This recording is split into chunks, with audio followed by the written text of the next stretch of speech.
Mbote lisusu bandeko balandi ya to komo wapi ndenge to mesina kokutana biso na bino esengo eza ngai ya bandimi bandeko nyonso tu oyo toyokanaka toyaka tokutanaka tosololaka masolo ya bayimboka ya bakongomani mbula moi butu eyingela tozawana mpona koservir République démocratique du Congo oyo eza mboka na ngai mboka na yo mboka ya biso nyonso tu biso tu beba na 1900 muta bank sa moninga te na pesi pe mbote longonia na bandeko nyonso tu et surtout ba diaspora oya Kisasa ya Lualaba ya Okatanga ya Gabandundu ya Kisangani ya Grand Kivu oyo babenga kinga pona makambo ezoleka na mboka na biso Congo.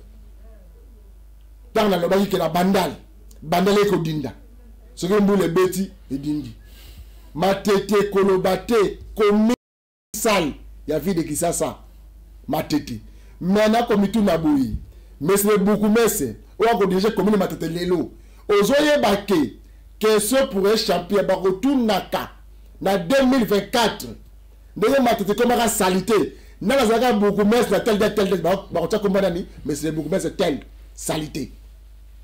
Dans la histoire na onele koti tant matezaki soto na nazaka beaucoup mais c'est tel au côté ta histoire ya koza la commune ya Batu sans vision sans maîtrise au lieu de nommer beaucoup mais c'est beaucoup mais ça commune qui senso aux autres communes aux non urbanisées nzela malonge zate mais la kate l'autre dit que c'est la kate et sécurité paille aux autres communes moro lokola wana bande ozuango ça fait ce qui mbula boni avancement ta moko ezalité nzela malonge zate maya malonge zakate ti lelo tozo na 21e siècle na kise sur la meilleure ya forage pompe ezate esprit managérial ezate mais olingi kaka oyinge donc on se maintenir comme beaucoup mais ça commune Batu c'est ça ba congolais ozu commune Bandal na kotika likambo ote na place ba benga rond-point Beverly Rompo Beverly na commune ya Bandal.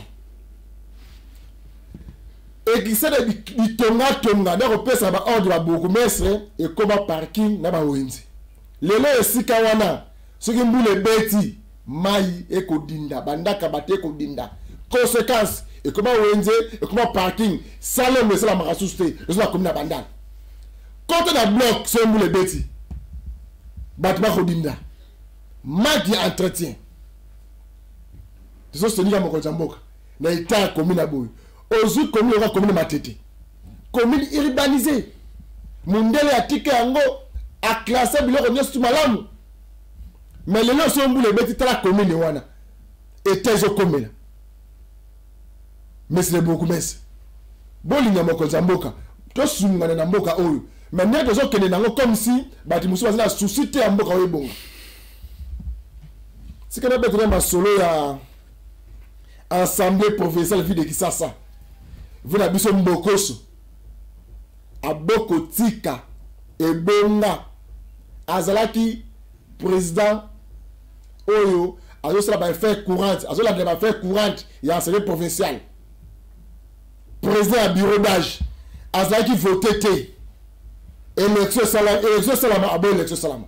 Élection salami. Bazui ba décision il y a quoi à l'unité c'est la remise et reprise à l'unité pété to yebi que banda assemblée provinciale ville de Kisasa banda ba président ba bazana ebonga ba lungaka la difficulté ba bureau be buka ka ba bureau il va président il y a une histoire nango mais botala makambu nini elekeke mukolo ya lobby jour ya remise et reprise et ça sonne d'excellence sonne ba honorable c'est regretté pour ce pays.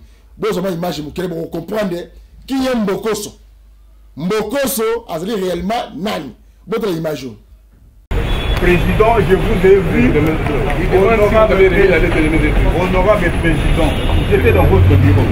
Je vous ai dit qu'au lieu de 14 heures, comme la maman déjà s'était de nous donner des éléments sur les finances, je propose que nous puissions attendre 16 heures. C'est ça, vous avez dit oui. Vous avez fini? Nous avons fini. La remise de reprise, on la notifie par une lettre. Où est mon problème maintenant? Ils ont écrit. Ouais. La lettre ne m'est pas parvenue.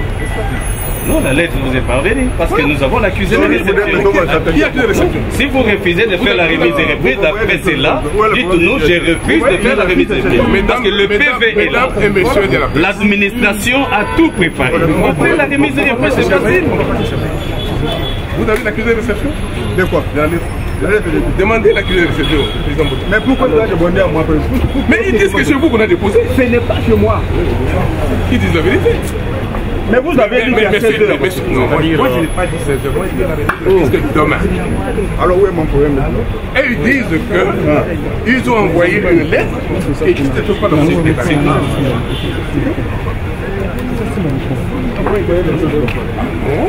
Je fais toute ma nature, ça qui m'appelle aujourd'hui.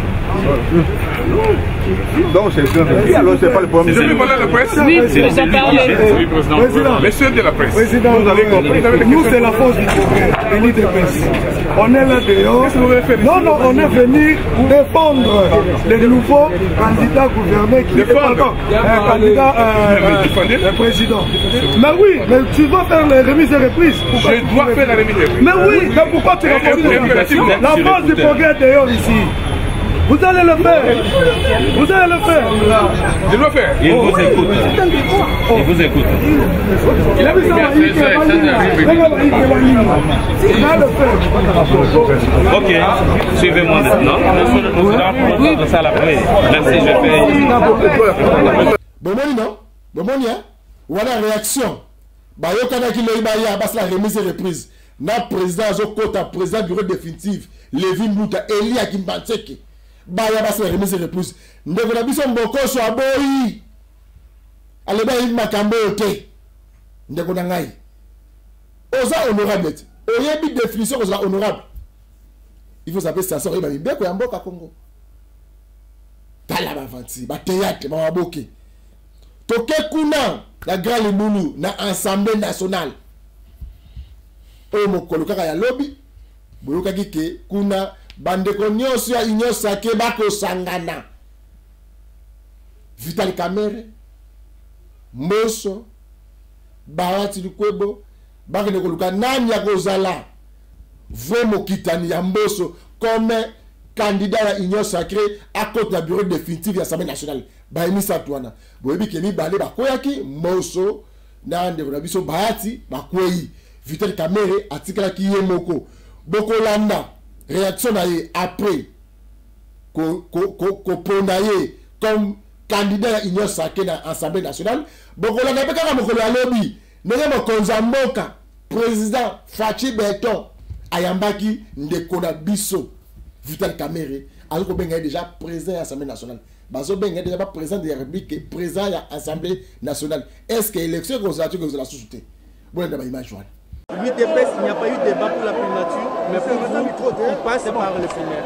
Pas du tout, parce que je suis quelqu'un de conviction d'abord et de foi en Dieu.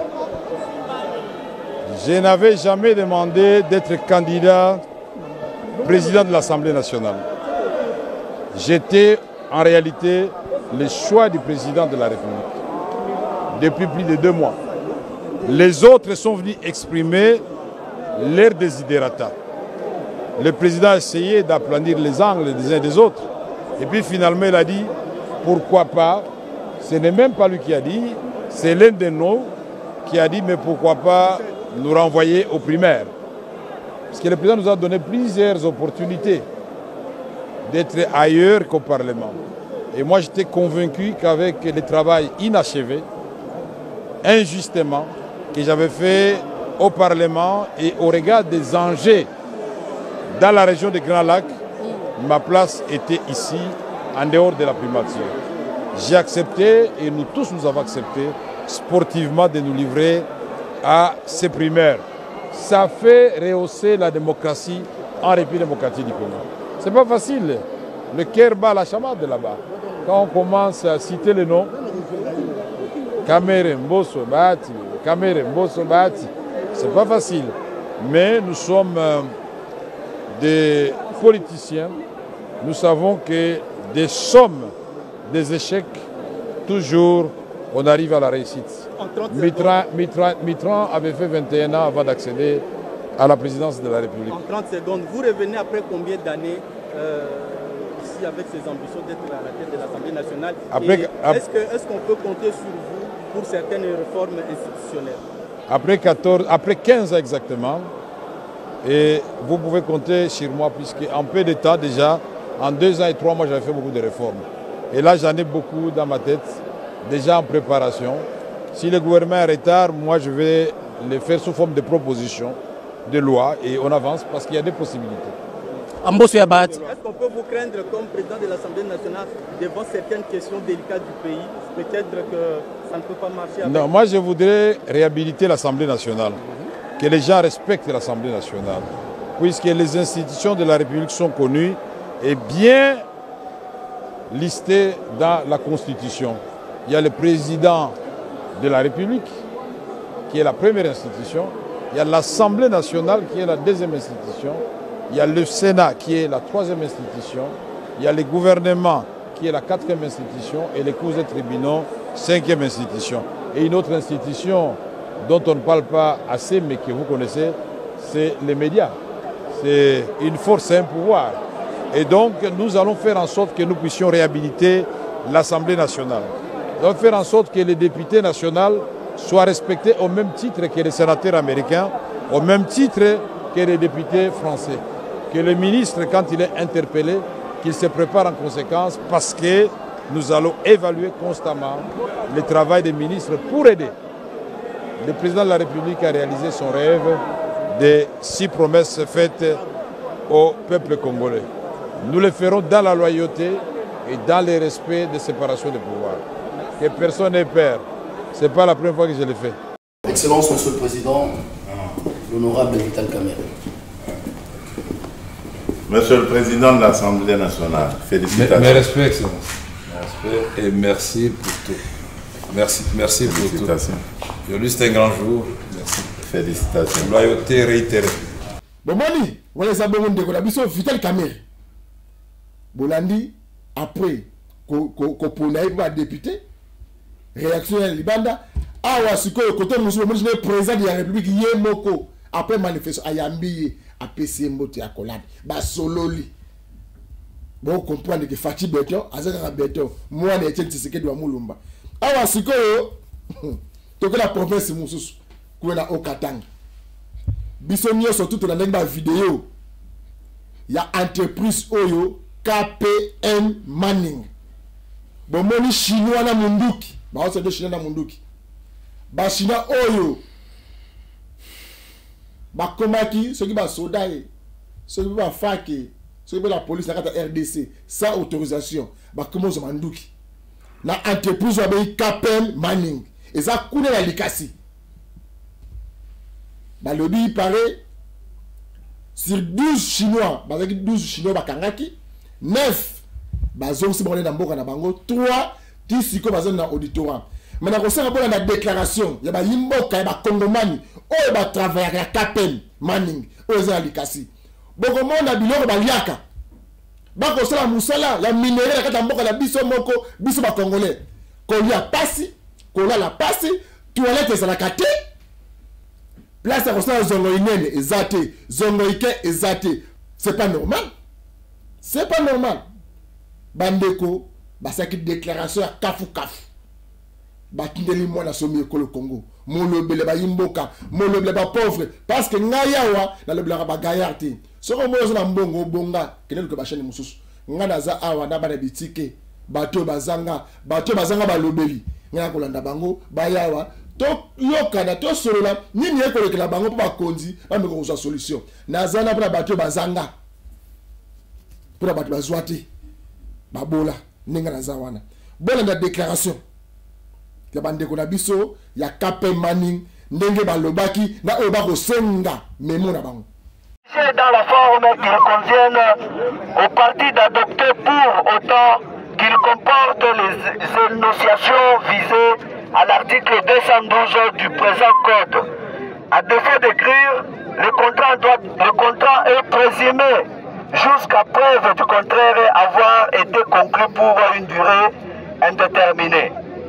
Concernant le moyen de transport, l'entreprise doit mettre à la disposition des agents de la mine de Kipese des bus comme moyen de transport de Likasi Kambov vers Kipese et vice-versa, chaque matin, chaque soir.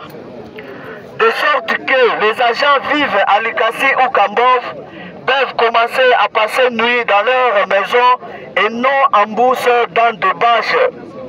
Car l'article 56 du Code du travail, dans son chapitre 4, des obligations des travailleurs et de l'employeur, dans sa section 2, des obligations de l'employeur, stipule que l'employeur supporte la charge résultant du transport des travailleurs de leur résidence à leur lieu de travail et vice-versa.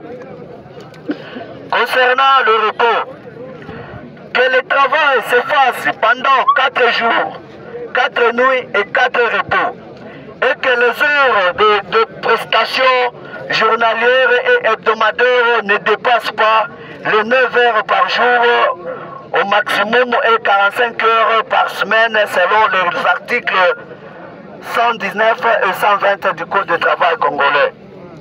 Concernant le taux de change,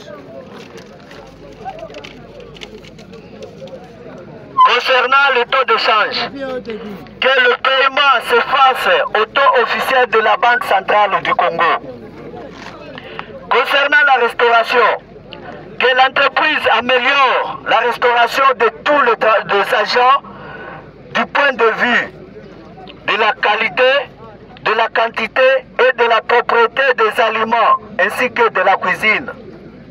Concernant la caution, que l'entreprise cesse de retenir l'argent de la caution, qu'elle retranche à tous les nouveaux chauffeurs et opérateurs d'engins pendant les 2 premiers mois suivi leur engagement et qu'elle remette l'argent de la caution de chaque agent retenu durant sa première année. Concernant le syndicat, que l'entreprise autorise la création d'une délégation syndicale indépendante de l'employeur et élue par le travailleur qui devra s'assurer du respect des droits et devoirs des travailleurs envers l'employeur et vice-versa. Nous vous prions de prendre acte de cette information et de nous faire part de votre position sur ce dossier. Nous restons ouverts au dialogue et à la négociation selon les délais que nous vous avons fixés. Mais nous sommes déterminés à faire vouloir nos intérêts par tous les moyens légaux. Veuillez agréer, madame, monsieur, l'expression de nos salutations distinguées. Bolandi, déclaration, il y a un KPM, Manning, entreprise, ou chinois, Assimi Munduki, a maltraité les Congolais. Donc, gouverneur, il y a Okatanga. Moussa Nezakani, Makambu ya la province nayo. Si le lot, déclaration, c'est égalité. Même ministre Amin, na Makambu de ce monde. Il y a KPM Maningo. KPM Manning. Si le lot, déclaration de la gouvernement égalité. Chinois aussi ma Munduki. Ba ko maltraité ba Congolais. Ba liaka malamute. Ba la malamute. Zongo une égalité. Ba zuma Congolais ba prisonnier. Salaire malonga égalité. Oh nyoso ba yoko ba signer ba contrat. Ba salaire ngote. Muto moko peut-être ba obozo mona na signer contrat na entreprise. Ba na contrat à mon côté. Ministre provincial. Gouverneur. Il y a Okatanga, il y a Makambo. Mais on se l'assemble. On se l'assemble. On se l'assemble. Et ça, sabotage, il y a peuple. Pour l'élection, l'équipe, de ce point, c'est que la mine était payée. 2028, c'est la biso élection qu'il y a. On va voter biso. On va reçu la population. Et ça, Sony, Pemawa, il y a hôtel et manque à chaque fois. Fachi béton. Regardez. Nalikasi. Et ça, Sony, Pemawa. Si vous avez un bande de Komoko, vous avez un tour à la plateau. tokutana mwa kala pena ye aye kotala biso susu ndeko na ngai Serge Masela ndeko Serge Masela mbote papa bonne santé ça bien sangoni na memeli biso. D'abord premièrement biso tozali Alliance démocrate chrétienne du Congo ALDEC en cycle parti cher il y a maman princesse Adèle Kainda Maïna et puis na PCP mbote na président intérimaire na biso Smith Kapena na PCP secrétaire général Touaremba na deux adjoints Modestine Ilunga na Joseph Kassala. Merci. Ok, na deux adjoints Modestine Ilunga na Joseph Kassala. Bon. Maye oyo elekaki lobby na Assemblée nationale. Ok. D'abord tirage au sort président Mosso, Vital Kamerhe, Baat Lukwebo, c'est qui politique. Yo en tant que communicateur et un politicien. Réaction Zaguine. Premièrement, j'ai salué la sagesse ya Mokonzi Mboka oyo andimaki bakindi na primaire pour éviter des frustrations. Donc Mokonzi Mboka alingaki koponate kende ezala non boche mulongo tout droit. Tango poni moko oyebi mutema moninga te. Alors comme Mokonzi Mboka a démocrate, a fils démocrate, un démocrate du sang, il voulait que baki primaire pour que et puis après ça qui pifona honorable Augustin Kabouya ou président, il y a présidium, il y a union sacrée pour l'instant pour na Akambango. C'est moi qui va député national au sein de l'Assemblée, basala qui choix na bango, bapona qui Vital Kamerhe comme président, comme à cause de la président, na primaire na bango, et puis princesse Adèle Kainda a yebisinga na yebisa que le peuple congolais qui est toujours soutenir VK, tout ça c'est honorable Vital Kamerhe pour to yebi ba capacité naie ndenge à travailler de 2007 à 2009. C'est moi que il y avait eu 183 voix pour na Vital Kamerhe, 113 voix pour Namboso et 69 voix pour na Baati Lukwebo. Alors sur ce que VK a remporté l'élection et Bissonyoso que le meilleur gagne dengue VK a gagné l'élection Bissonyoso toi si manamé mais c'est moi que toujours pour éviter la frustration et puis on veut l'unité au sein de l'union sacrée. Donc on est Zaki Maloba princesse Adèle Kainda a yebisaki biso to koité que nous sommes congolais nyonso surtout ba na ye ALDEC Alliance démocrate chrétienne du Congo.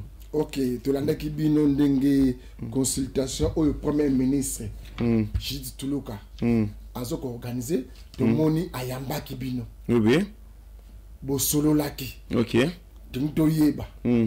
Alobi gouvernement tout oyo ekozala ya malam. Ok. Elingi gouvernement tout oyo bazala na po na ba défi oyo mboka na biso ezanango en face. Ok.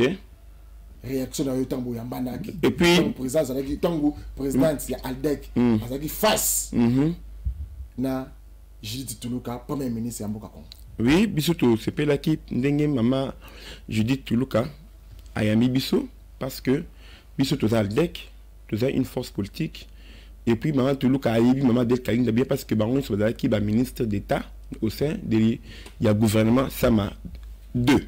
Donc c'est moi qui to senga na gouvernement oyo ils a gouvernement ya ba technocrate probité to senga pe ba membre gouvernement baza ba ta probité morale ingi le beni probité morale ingi c'est bon voilà selon entendement nanga au moment yo supposé que yo tant na ba nommé yo te tu as l'église ba yebi kombo na yo te c'est comme maman je dis Tuluka non yo comme musique musicien mo atanga kombo na ye. Mais c'est moi qui après tout le monde a tant bâti ministre au comme dans ma boîte de nuit comment kokenda gauche droite au comme détournement tout ça là c'est qui dérange la vision du chef de l'État premièrement et puis deuxièmement le Congo a beaucoup souffert pour le détournement tout ça pour ça et puis peuple ambition ils ont pour ça il y a social ils ont pour ça social ils ont pour ça la paix à l'est donc tout ça vraiment maman je dis ce qui pour nanga ça m'engage qu'à moi na gouvernement au tout qui est 50% biso na ALDEC tant avant tout avant de nommer maintenant mes premiers ministres tokenda qui na laboratoire biso ba communicateur sous l'impulsion de notre secrétaire national dit donné par nous Isaki dit donné par nous Papi Diosso Christian Guénin Dani Mouya nanga na laboratoire biso to senga ki mokonzi mboka cette fois-ci to lembi mibali parce que mibali ayaka bien mais na souka tant on a ambition mususu et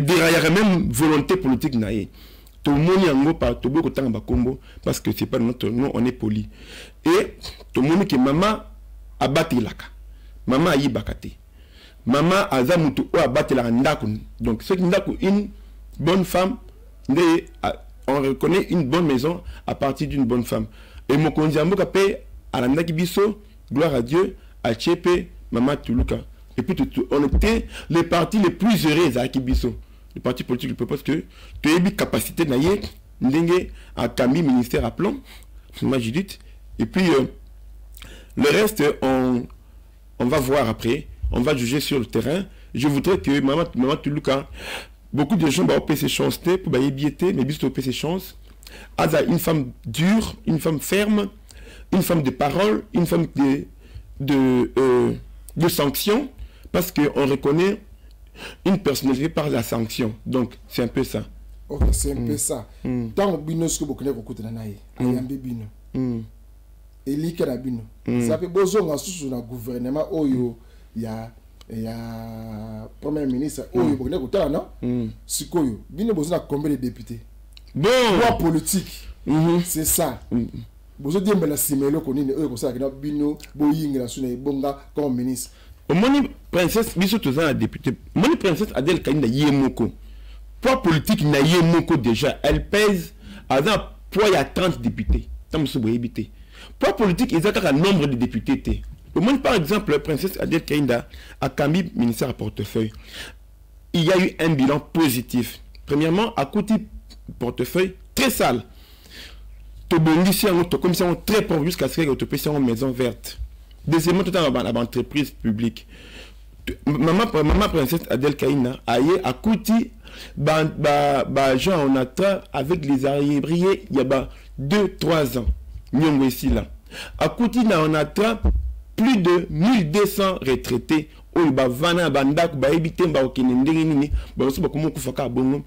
Maman princesse Adèle Kaina a bimisi a fait retraiter plus de 1200 agents à Onatra. J'espère que même avant, tant aux autres à côté, Sozacom, ils avaient qui collecté parce que les gens, on allait de grève en grève. Maman princesse Adèle Kainda. Deuxième aspect. Au début que camp militaire, fout à couranté, mais l'État est basé à Nyomasnel. Et puis l'État de Gérard. C'est-à-dire qu'il y a eu compensation. À l'époque, il n'y a pas longtemps ici, notre témoin était le ministre Nicolas Kazadi. Nous avons dit que Fouta Nyongo Nyonso, camp militaire Nyonso, dans la République démocratique du Congo, parce que Yemoko Aza Mwana Soda a dit que même si le salaire est encore à discuter, mais quand même, Soda, il faut faminer et vendre dans les meilleures conditions. Il y a l'Otili qui paie, il y a Maï. Donc c'était ça. En tout cas, il y a beaucoup de choses. Il y a beaucoup de choses. Et quand vous avez un temps ébélé, bon, pour Nako Ngonga, Yango Nazongisi Maloba. Bino Aldek. La princesse Adèle Kainda Maïna. Le Congo, le pays est menacé. Nous sommes agressés. Message Nabino. Bitumba Nabino. Nini pour ma Cambodge comme la Congo. Menace oyo. La guerre et Bitumba. Oyo Congo est en face là. Bon, d'abord, je vais peut-être ajouter un élément avant d'ajouter comme on y a défense. Premièrement, Biso Aldec, on remercie Dieu, l'Éternel Tout-Puissant, maître des temps et des circonstances. Parce que la Cour constitutionnelle. Ah, beaucoup de ah, pour la Cour constitutionnelle. Voilà, pour la défense. Au moment où Kagame, patant qui état de siège, pression militaire et commune à la frontière, na est kuna Kagame a moni penza qui a comme là jusqu'à ce qu'a déclaré que faire une déclaration qui yende à Asima Makambouana. Ce sont les Congolais eux-mêmes. Ce sont les Congolais eux-mêmes. Les Congolais eux-mêmes. Et Princesse Adèle Kaïn a fait une déclaration même contre les Rwandais pour soutenir les FRDC. N'oubliez pas qu'il y a un soda. Donc, soda ou à la frontière, n'a papa naïe.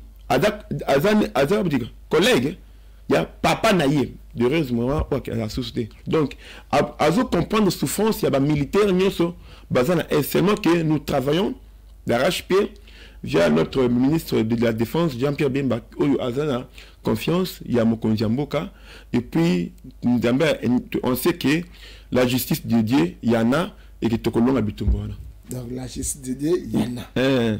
Pour la Makambuta, le cours. Voilà. Maman Adèle Kaïnda Posilaki, Aleka qui député, cours peut décider Makamlolenge Nango Moko.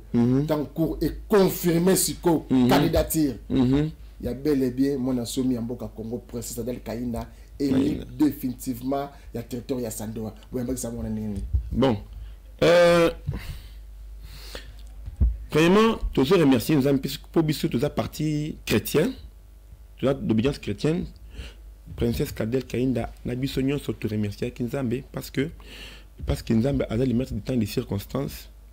On pourra avoir plus de 20, 30, 40, 50 députés, mais toujours qu'à député, on toujours remercier Kinzambe. Parce que là, lundi 22 avril 2024, la Cour constitutionnelle siégeant en matière de recours en chambre d'erreur matérielle est confirmé définitivement.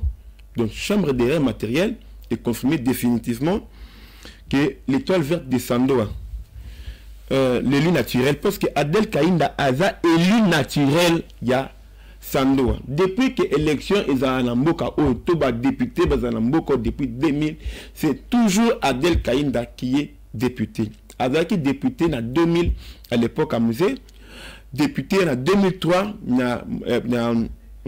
copté, Azaki copté en 2000, copté en 2003, élu en 2006, élu en 2011, élu en 2018, si Koyotobo Toluango Aza élu naturel.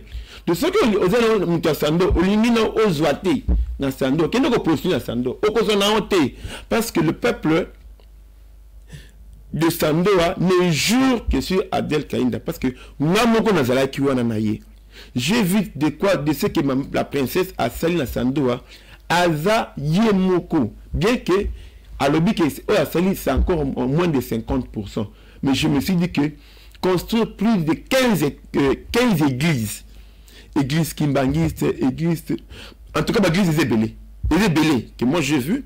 Alors, à part ça, Aza a un projet sous la école, pour na peuple Sandoa, Azo remercier, Ndenge Azo voter. Donc c'est vraiment ça.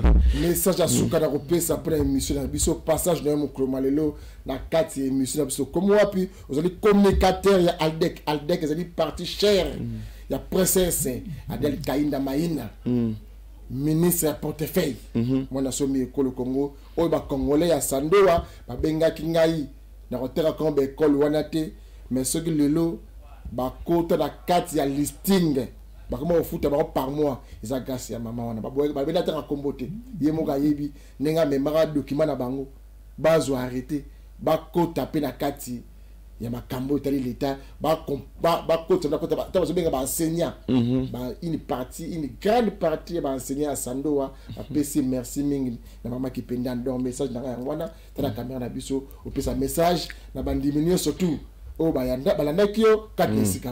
Donc, Bisso, tous Aldec, tous remercier tous les militants d'Aldec, alors tout le peuple congolais, Mokonzi Mboka Yepe, tous remercier toutes les églises, tous les enseignants, tous celui qui croient toujours en princesse Adèle, tous les étudiants aussi, tous celui qui croient et pensent toujours à princesse Adèle Kaïnda Maïna. Et puis, nous avons fait Mambote, maman Iguet Basolo Imani, nazope sambote na maman Angèle Mabiala, nazope sambote maman Drania Ondia, parce que l'imbisanga na moi ba femme j'étais obligé un peu de me rattraper un peu. Dans ce pays, ça moté, na Guri Kabasele, dans ce pays, ça moté. En tout cas, Joël Mbilo, Azaki Yabiso, na Kitambo, a plus de 2500 voix, mais c'est ni Eboui Kopé, ça y est, nani siège na bureau provincial na Bana Kitambo pour Bana Kitamba Lelaye. Et puis sans oublier maman Wabotinga, maman Agnès Kabedi na OPCP Mbote. J'ai dit et je vous remercie. Merci beaucoup de Konabiso Serge Masela. Et ça qui bon moi na somi école Congo de Didier Kikou en face de Konabiso Serge Masela. Yazali bon communicateur ya Aldec à la bine de Konanga Kikou. Il faut se moi libala entre ngana yo il faut yaka. Alors déplace ba congolais ba se retrouvaka. Molobeli ya bayo bazanga mongongo. Molobeli ya bana betike ndeyeyo. Na ebisaka beto comme wa bezaki consi. Na bato yo balobaka te ba baba. Bato mongongo na bango bakonzi bayoka kate. To zwaka yango to memango po bakonzi. To komo bezaki sikate ba politicien ba kolobaka makambo banga lokuta wana non. Yango na yutu ko bisa binawa. Na Kisasa ba félicitaki ngai pote to décortiquer comment to cause la ville de Kisasa boy to fandi comment le commune matete quartier Batende mai et katana depuis 6 à 5 jours ozu quartier Ngufu mai di makate ozu Kinda mai Kangama ozu quartier pour du Kolobate régie des eaux le bakele ko mokote chef du quartier le bakate beaucoup mais ça le bakate même numéro 1 régie des eaux de Kisasa le bakele ko mokote batba ko la mai te mai zate entre la Kisasa wa na Congo ba mai musu ya sakabiso awa o to yoka kada ba poto za fleuve awa za rivière to na mai anjil tala mai munene mai anjil ele ga Kisenso na anjil Kisenso ngamo za na mai te mais mai anjil ele ga Kisenso tala fleuve munene biso mo to za mai komela hôtel était à courant oui dans l'hôpital il y a l'état mingi de ma couveuse bana bazokufa manki ya courant c'est vrai manki ya courant zali oui na landi ba dossier ba lampadaire oh mbonge bungi ezra congolais moko kombo na nzei ndeko nzei wana congolais musa na ezali plantation ba lampadaire mais to ba tanga kombo ya bato ba détourner oh ba yibi mbongo ba lampadaire ba tanga kombo camerounais de la moitié ma bébé congolais. Entre-temps, de Konabiso congolais. Aye bani ming na mboka o. Na tota kombo na bien nzei. Nzei nde kombo na ye. Prenez le rotanga te ba de ba yebi. Azabe candidat na ngalie mawana. Bana nyoso ozo ba yebi. Ingénieur bien formé, qualifié, manager. Na makabadi ba lampadaire. Botier Mupanzi, boko ko zo paya, pour l'intérêt personnel. Nani azoboma congolais c'est regretté pour ce pays. Il y a même quoi la télévision makambu 20 versions. Il y a KPM Manning pour la Likasi. Ni le kaki, ni na sera que va travailler ba tomboka. Kolia malonge za kate, ba signer contrat ou essayer za kate, ba sala ka musala le ko ba nyama. Ya ngo sera que ba tomboka, shina ke sima munduki. Abo ba congolais mboka na bango moko. Makambo ta place moko sika usala mati. Yango na kosenga na bakongomani o bozola nanga partout bo fandi tous se soutenir et aux amalamu mingi bon ba évolution ya matete nani akoko za vote beaucoup mais comme matete ne to matete so lekila nani akoko za beaucoup mais ya comme Kisenso vote beaucoup mais parce que tawana mabulu et sécurité nous allons malongez la kate maïs la kate courez la kate contre beaucoup mais gaillard mo bazo vimba c'est pas normal. Ah, tu la besoin kufa. Na rozanga mai, na rozanga courant, na rozanga nzela malonga. C'est un peu ça. Masolo o to eko sola muklo malelo. Tikate kimi ya kolonzambe. E ingela na maboto na bino contrat to signa, ne tukutene mukoma lobi.